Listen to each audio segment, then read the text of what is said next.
Hey, sir, may I have an interview? What are you interviewing? We are shooting video like social media. Oh, okay. What was your job?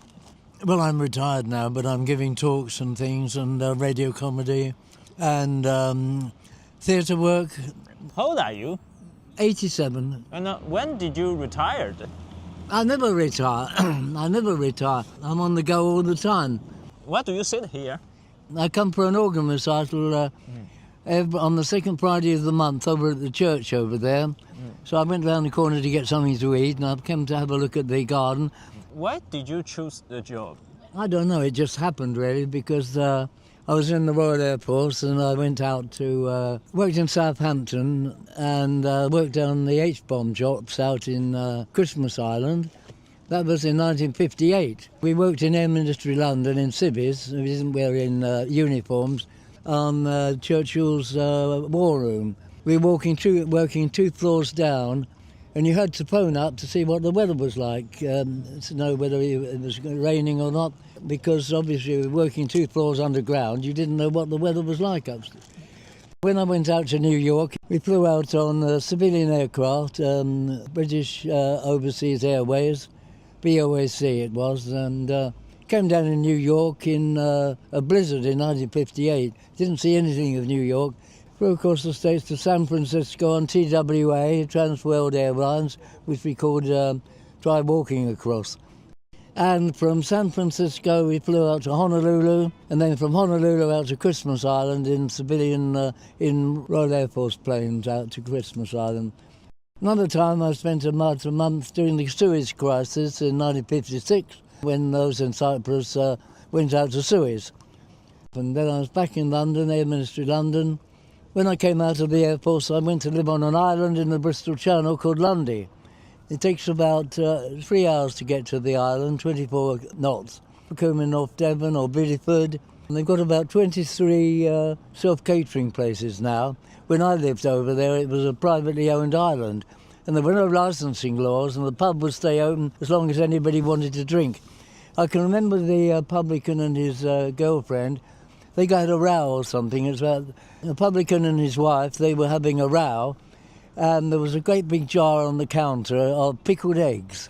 She suddenly picked up this enormous great jar of pickled eggs, tipped it up and poured it all over him. What was the things you cannot forget? Pessimistically or optimistically? You know, a lot of people today, they're in their 70s and 80s. And when we started this appreciation society, which we call Jackass, JHACCAS, which stands for Jack Holbert and Cicely Courtnage Appreciation Society. She became a dame. So I've been running this society for about 34 years. We bring out a magazine irregularly 6 times a year. We have something like 50 to 100 members, and we meet on the last Friday of the month on the Club for Actors and Actors in Bedford Street, London. Of course, most of the members were in their 70s and 80s at that time, so they're all dead now and gone on. And so we repeat a lot of the articles which we've written in the magazine 10, 20, 30 years ago. How many children do you have?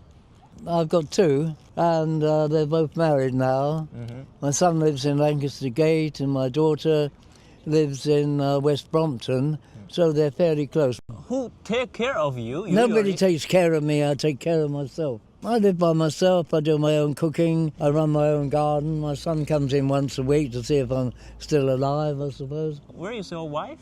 My wife died 10 years ago. And sorry to hear about that. Sorry. She was from Iran. She was Iranian. How did you know your wife? Well, actually, I met her in England, and she was one of my rather more mature students when I was teaching in London. We went down to the West Country one day between Christmas and New Year, and we got snowed up, and so we were down there for about a fortnight. We couldn't drive out because of the snow, so we couldn't get back to London, and then we got married on the 13th of January. What's your life changed after your wife passed away?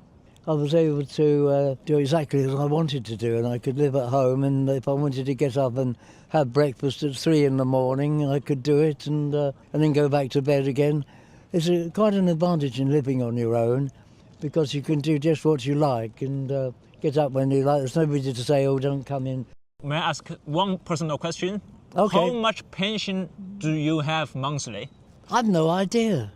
I've never bothered about it. As long as there's some money in the bank, I draw it out, and I really have no idea how much it is. When I drove buses at one time, I drove buses in London, and I think I was earning about, this was going back about 20 years now, because I had to retire. When you're driving buses, as soon as you're 60, you have to take a test every year. One year I didn't pass the test because my eyesight had failed, and so I couldn't see to drive the bus. Well, I could see to drive it, but I might drive on the pavement half the time. I suppose I was earning something about £400 a week on the buses. That would be 20 years ago. It's considerably more now. Do you have something to say to the younger generation, like born after 1990? Just go ahead and do everything you want to in life. Some people just have one job. Other people have what they call a jack of all trades, which means that they do many things. I've quite enjoyed doing many things, learning to play the piano up to grade 8, playing the organ, playing the drums, singing. I was in a church choir at one time. I could tell you a lot of stories about that one. And people getting married. Mickey Rooney, he was an American and he got married 8 times. He married 8 times, and someone said to him one day, "Can you give me some advice about marriage?" He said, "Yes. If you get married, always get married in the morning. And if it doesn't work out, you haven't wasted the whole day." You like that one? Most of the younger generation, they don't want to have child. What do you want to say about that?